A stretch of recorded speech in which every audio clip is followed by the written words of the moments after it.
Carmelo Anthony, accused in the premeditated murder of Austin Metcalf, would have never been racialized if the roles were reversed, and Carmelo Anthony had asked Austin Metcalf to leave his high school team's track tent, resulting in Austin Metcalf removing a knife he'd brought to a high school track meet and driving it deep into Carmelo Anthony's chest, severing his aorta valve and bleeding out within seconds in Carmelo's hypothetical twin brother's arms.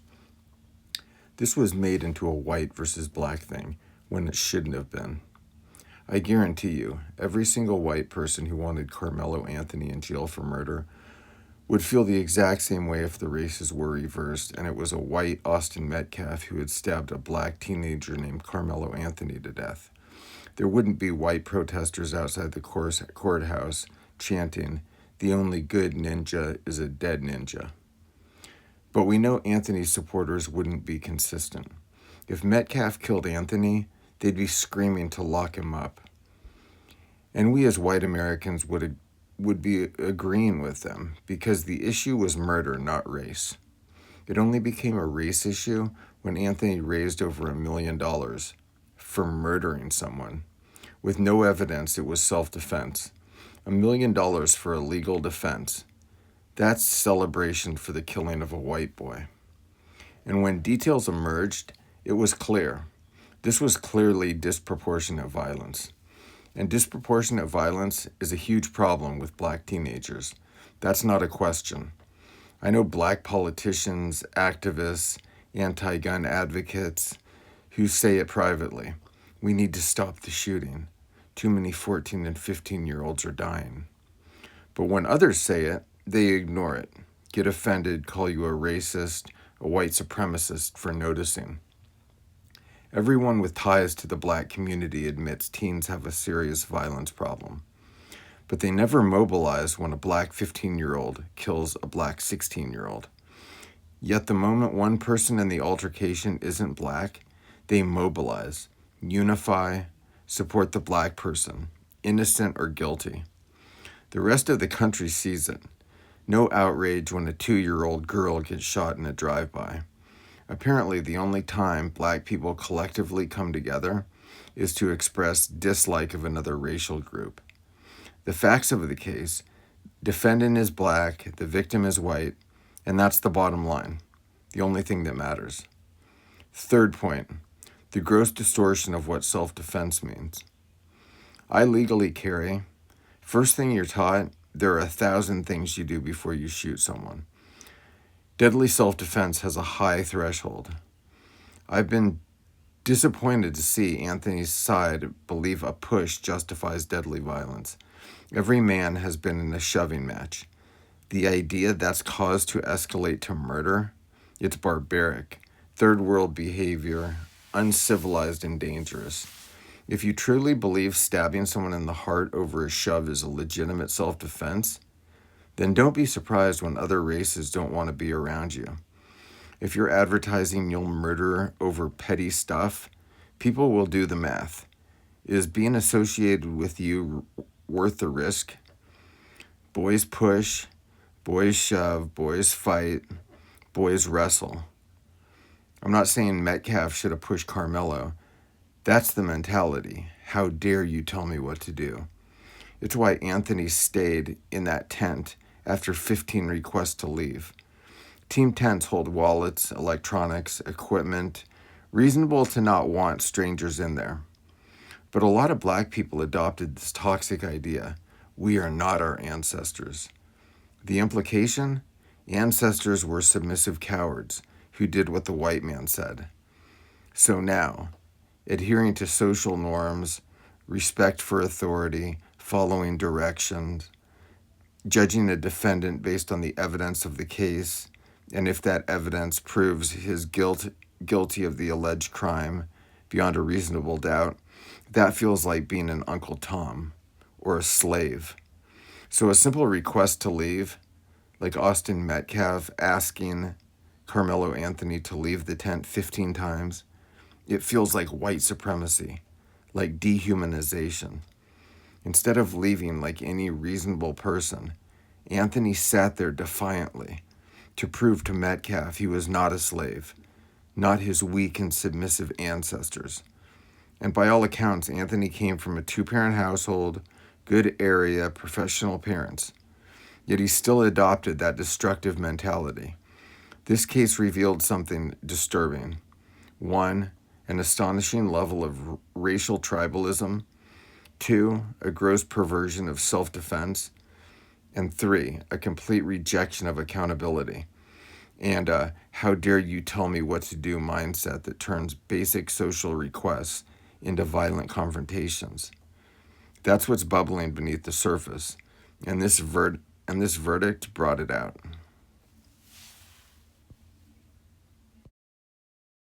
Dishonesty, and because of how wide the fractures have become, while you've been gaslit into being told or made to believe that they're not there, or being scolded into silence, do you feel that, okay, we're about to reach a point where this is going to manifest itself possibly violently or with conflict?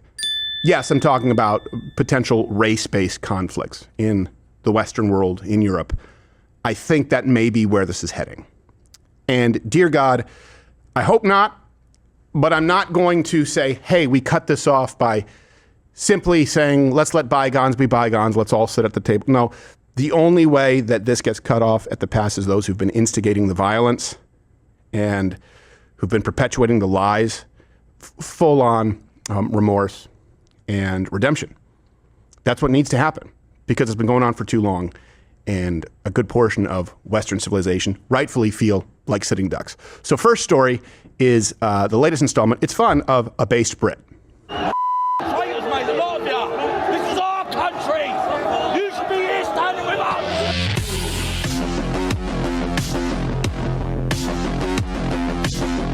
Okay, so when you watch this, it's fun. I want you to keep in mind, just think, hey, how could this escalate?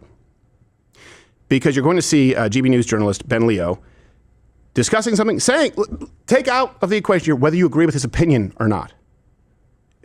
Whoever's opinion here lines up more with yours, it could not be less relevant. I want you to watch this and go, okay, why does this angry black man, why does he feel comfortable being violent, being angry, being out of control? Not only that, why does he view it, along with his manhandler, why do they view it as a virtue as opposed to a shameful trait? And why is this journalist, Ben Leo, able to keep his calm and act like an adult? And how would the media cover this if it escalated into violence? Do you think that Ben Leo would be praised for keeping his calm? Of course not. So watch this at the Delaney Ice Center, the conflict, and I want you to think, what would happen if this escalated? Who would be painted as in the right? Because it's going to bring us to the next story. Or what? 20 times more likely to commit sexual offences than the Brits? Yeah, native Brits. The Brits that colonized the whole world, you mean? That raped and pillaged the whole world to get the power that they have? The Brits, yeah. Yeah, the Brits that did that? Yeah. And you guys have the audacity to say that the Afghans and Somalis did what? Well, it's not audacity, it's just a fact. So is it not a fact? Is it not a fact that y'all colonized the world through rape, murder, and pillaging? Right or wrong? That was true, yeah. All right then, so what are you talking about? The British Empire. So what are you talking about then? Hey, how dare you? How dare you? Why are you shouting? What are you, because you're that's why. How dare you? You're talking facts? Let's talk facts. In my face. So do something about it. I'm not. Do something about it, Brit. How dare you? Why are you getting so angry? Really because you're a piece of you're a liar. You know you're a liar. You're a liar. Would you like me to show you the You're a liar. Bro, I just asked you. I just asked you what did the Brits do to have the power they have? Answer that question. Your elbow on me. Answer that question. Answer that question. How did the Brits get their power? Can you stop spitting in my face? What was the question? He's speaking. Why are you shaking? Why are you getting so angry? Because drone is going, I'm holding everything back not to break your jaw. Well, that's not a healthy way to think and react. Bro, you get I don't give a This doesn't make you argument should, two-fudge pack. This doesn't make your argument I look very good. Came out I here. come out here to talk. For violence. Yes! Well, there you go, that's the left. That is the degenerate, violent left. You give facts, you did. Data, and they get Thanks violent. for proving his point. Piece of newer class. Started, I'm gonna finish it. Started, I'm gonna finish it. Yeah, I wish you well, my friend. Started, I'm gonna finish it.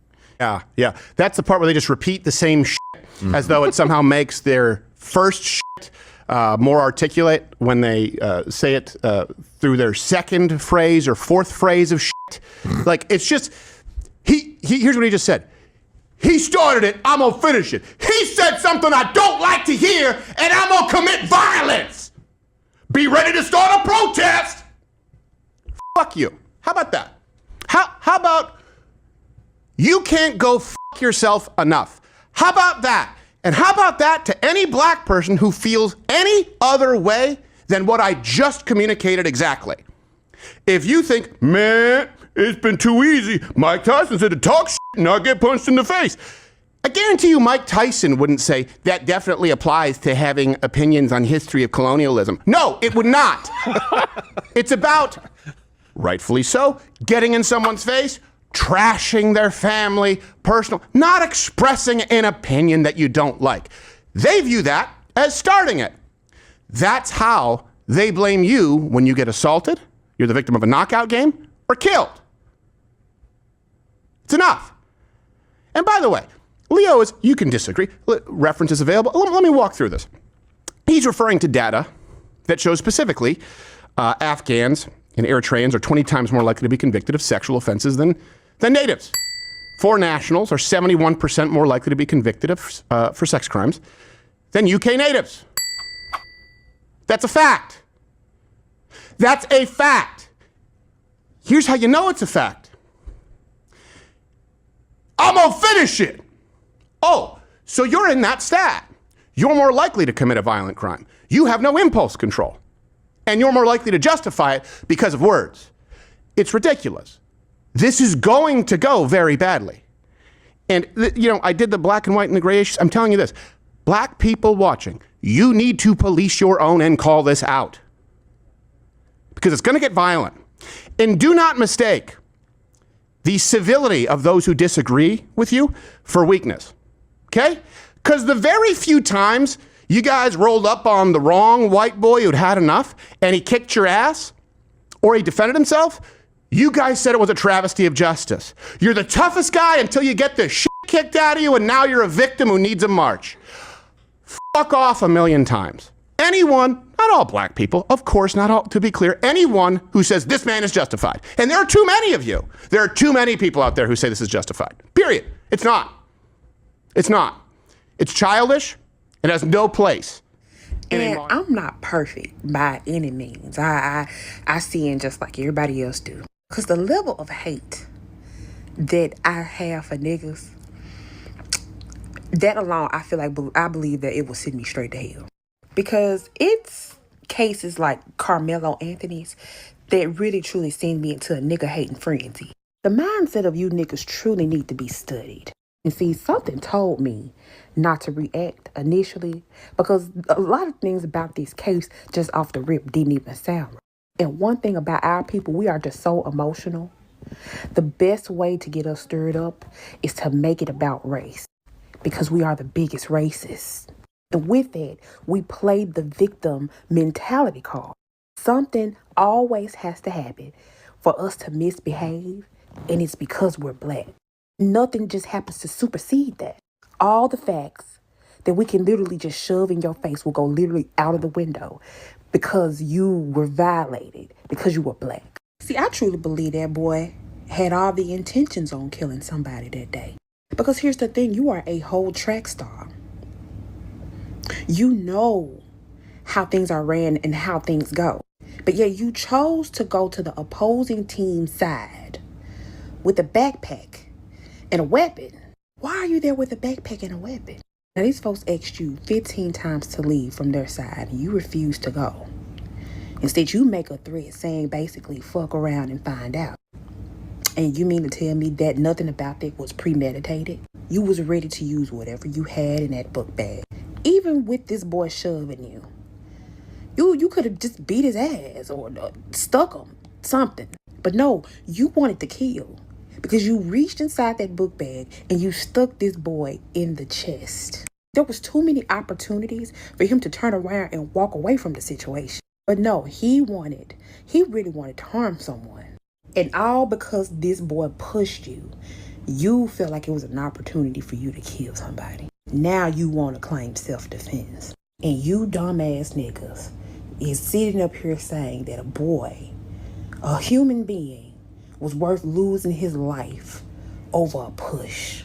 See, in black culture, self-control is really scarce. That we see it every day. Niggas is fighting in all types of places. Niggas fighting churches. Niggas is fighting on fairgrounds. Niggas fighting everywhere because they don't have self-control. Nothing about that situation at all is screaming self-defense.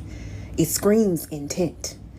He wanted to do it. As usual, you niggas like to always pull that race card.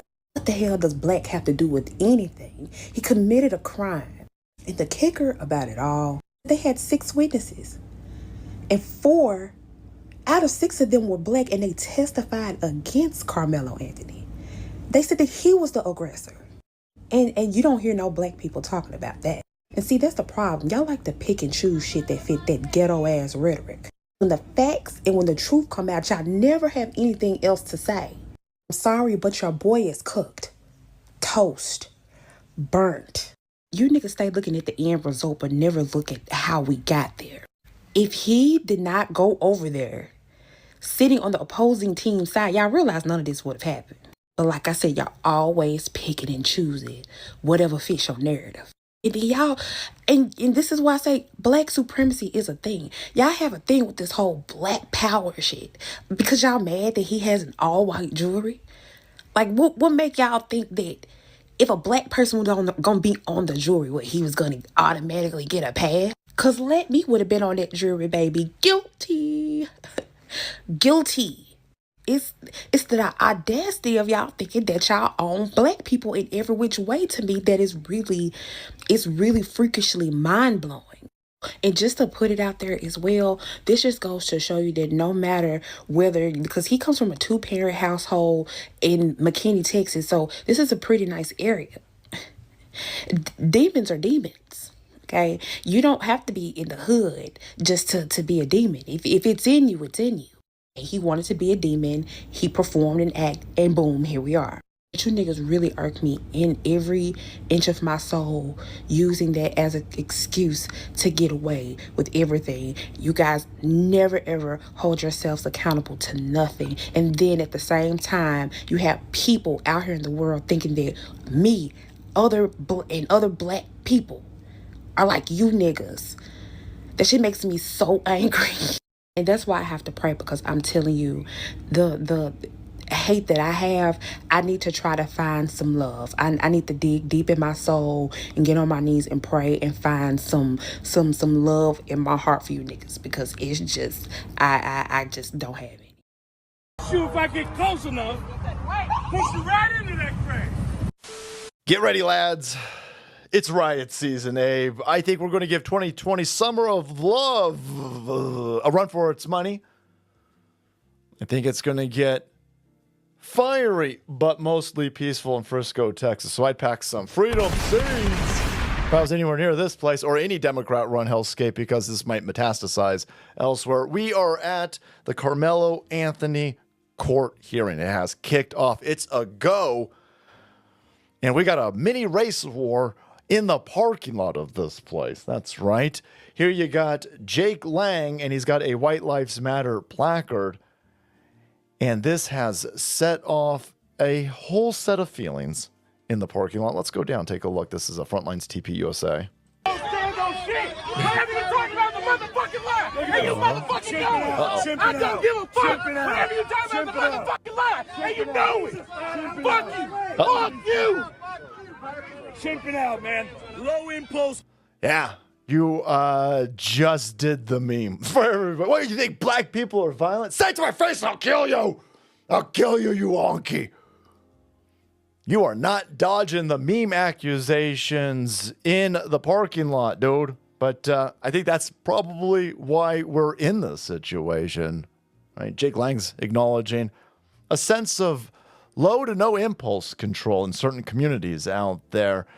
You're not allowed to stab somebody because they pushed you, right? Think of how many stabbings there would be at the line of Target or Walmart. If you could just stab somebody, that's not a thing. I know everybody in the parking lot over here is going to scream, chud the builder, chud the builder. Yeah, that's not the same situation. Chud the builder was attacked from behind. A guy jumped on and punched him in the back of the head, according to all accounts. You know, that's not the same as somebody pushing you from the front. All right. And I'll tell you where you got some other discrepancies, by the way, since you think that they're the same. Carmelo Anthony is at home right now. He's not in jail. He was able to bond out. There's a dead person in that situation, Carmelo Anthony, whether it was self-defense or not self-defense, apparently we'll find out in the future. There's a dead person, but he was able to bond out. Chud the Builder didn't kill anybody. Can't bond out. I'm noticing a trend over here where all of these BLM tards, you white goofballs with guilt, you're telling everybody how there's systemic racism. You got all of the gender studies rhetoric. Systemic racism, regular racism, 1619 racism. Look at these cops disproportionately going after black people because systemic racisms. Yeah, the white guy can't bond out because he says a word that you guys don't like. Yeah. The one who knifed somebody in the throat, they can bond out? You see how this works? I found your systemic racism. I got actual evidence of it, by the way. You don't. You guys have 20 plus years of body camera footage that's refuting every one of your premises, which is why we want to get rid of body cameras these days. And then you invoke fentanyl Floyd. Again, a dude who was resisting arrest, swallowing his stash, having a heart explosion. Yeah. Again, that doesn't prove your point. It proves my point, actually. Let me prove my point a little bit more, by the way. Watch that. You got full-blown death threats. Now let's head over to Savannah Hernandez. This guy, this dude over here, is going to yell a death threat at Jake Lang multiple times. Only good cracker is a dead cracker. Only good cracker is a dead cracker. Only good cracker. He going to keep screaming. He going to keep in his finery, by the way, in his African finery. Got a weird suspicion this dude ain't ever been to Africa. I'm looking at the size of him. Sally Struthers disagrees, boys. Look at you got the shirt, multiple African necklaces, West Side Africa, boys. Represent. You love the. I love black so much. You ever been there? No. No, I ain't going to go there. Yeah, of course you're not. How come that guy can yell multiple death threats? He doesn't even get turned around by the cops. The cops don't even throw him a glance like, bro, come on, man. Come on, what are you? Yeah. That's weird. That's where how that works out. Again, you got any body camera footage showing me that you've got black people being disproportionately and systematically hunted down by who white supremacy white officers in Democrat run or any run place? No, you don't have any of that? That's weird. Here, I got a black dude yelling multiple death threats to a white guy right in front of the cops. I mean, like, right in front of them. Totally fine. Totally fine. And that's how you guys get in this situation where Carmelo Anthony thinks that he's totally allowed to stab somebody who disrespected him. Yeah, he pushed me so I can stab him in the neck. No, you can't. That's why you're in that jail. And with any sanity, you're going to stay in jail. But we'll have to see because the Democrats got, again, despite all of their rhetoric, a tilted hand. I mean, look at this placard that Jake Lang has over here. Henry Nowak, a dude who was stabbed, and the police show up, and they hear the word racism, so they handcuff the white guy, and they go, listen, brown dude, did he racism you? And the white guy's like, I've been stabbed, I'm dying over here. And like, shut up, we're talking to the brown dude about racism. A left-wing, stupid propaganda, woke nonsense. Even though it's in England, it's the same ideology that's being run over here. Our police departments are full of this woke nonsense, and they hear the word racism, and they automatically assume the white guy's a racist. The brown guy would never lie, even though the white guy's bleeding out to death. Murdered by left-wing policies based around woke nonsense. Irina, woman stabbed by some lunatic screaming, I got that white bitch. In and out of prison multiple times, dozen plus times. He's not even going to be held accountable for this because he's not able to face trial over here. I got that bitch. I got that white bitch. I got that white bitch. And then you got Austin Metcalf stabbed because he pushed a dude. There's 3 examples of left-wing woke policies killing white people, specifically white people being attacked and dying under systemic racist policies carried out by government institutions, by the way. Everything that BLM says it's against, everything you leftards scream about, everything that you white guilt-having gullible idiots are constantly bleeding about, it's actually happening to white people. That's what's going on over here. And white people have had enough of it. And that's why they're out there in front of this courthouse. And people who are used to white people bending over backwards for them aren't seeing that anymore. And they're getting upset and they're thinking that that's racism. No, we're just tired. we're fatigued out of our mind over here. The world's least racist generation got stabbed in the neck. So we're fatigued, and we want to mind our own business. We'll kill you then. We'll kill you. All right, guys. Thanks so much for watching the video. So we're trying to keep up to date. Packing my son's track meat bag. You know, you gotta have this. It's standard. All right, and you gotta always keep a little snack on you. They get dehydrated. This will help you out. And of course, last but not least, you gotta have this in there, right? And Carmelo, isn't that what Carmelo taught us? Self-defense. I'm over here teaching my son how to catch a football. Meanwhile, this guy's teaching his son how to catch a life sentence.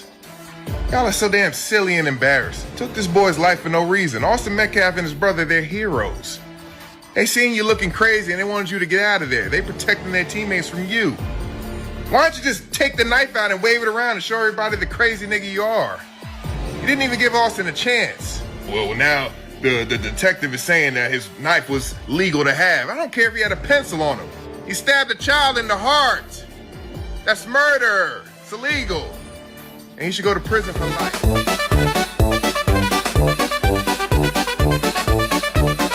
It's very simple. Don't bring a to a track meet. It makes her look goofy, uneducated, ignorant, and stupid. Annoyingly painful to watch. Tell your boys to hang around with good people, make good decisions, go become a productive member of society who consistently brings value. As we were parking or walking to our car, and we saw the kid. Just do whatever you can to keep this monster behind bars. It is a crime so horrific that it's hard to put into words. The mother and her 3-year-old son who were viciously attacked in a grocery store parking lot in the middle of the day. The boy didn't survive his devastating stab wounds. But police say they caught the alleged killer just minutes later with the knife still in her hand. We're discussing Bianca Ellis's arrest and bizarre arraignment with criminal defense lawyer Diane Menashe. Welcome to Sidebar, presented by Law and Crime. Breaking news of this new footage we have of the stabbing murder of the 23-year-old Ukrainian refugee Irina Zarutska, a young white lady who was stabbed to death by a black criminal, by a complete stranger on a train in Charlotte. Now, you might have not seen this footage yet. This is becoming national news, and the left is doing everything they possibly can not to talk about it. The media is very uncomfortable about this story. If you watch this video, this guy was sitting minding his own, she was minding her own business. He was minding her own business. She was also dressed in like baggy clothes, comes up, takes out a knife, stabs her to death. 14 times he was previously arrested. 4 times. 14 times. He comes up and just stabs her to death. Situations like this are a nearly daily occurrence in our cities. And I'm coming back from 2 nations, Japan and South Korea, that are poorer than us, that are not as populous as us, and their cities are not just safer, they are different planetary realities. As if I went to Saturn and we live on Mars. We do not have to live this way. You can create a society and a culture where you can get on a train or a subway and not be Irina Zarutska and get stabbed to death in the neck because some black criminal decides, I'm just going to go do it. 14 times he was previously arrested. And all of the Koch brother-funded liberal criminal justice BS is the reason why guys like him are still on the streets. 14 times. Let's put this back up on screen. And Irina Zarutska, why did she come to America? She was fleeing violence in Ukraine. It turns out it's more dangerous on subways in Charlotte, North Carolina than a war zone in Ukraine. The Associated Press wrote 0 stories about this over the weekend. PBS, New York Times, NPR, Wall Street Journal, BBC, CNN, Washington Post, Reuters, MSNBC, 0 stories. Now they're finally fixing that, but the stories they're writing, like this repulsive headline from Axios this morning. The gruesome attack of the fatal knife attack in Irina Zarutska on a light car rail in Charlotte has MAGA influencers seeking to elevate the issue of violent urban crime. Oh, this is all about MAGA influencers now? Oh, it's not about the fact that a white Ukrainian refugee was murdered just because she was white. Everybody knows that, obviously. Stabbed to death. And by the way, the other sick part, which has now become the new urban way, everyone just kind of sat around and didn't administer first aid for 90 seconds. Just glued to their phones. We don't have to live this way. She survived a war but couldn't survive progressive criminal justice reform. We should be more like Seoul in Tokyo. the focus of our leaders trying to say, well, we need criminal justice reform. We need more people in jail. We do not have enough people in prison in America. We do not have enough people in jail. We don't have enough people that are arrested on the side of the streets. That is a constant theme.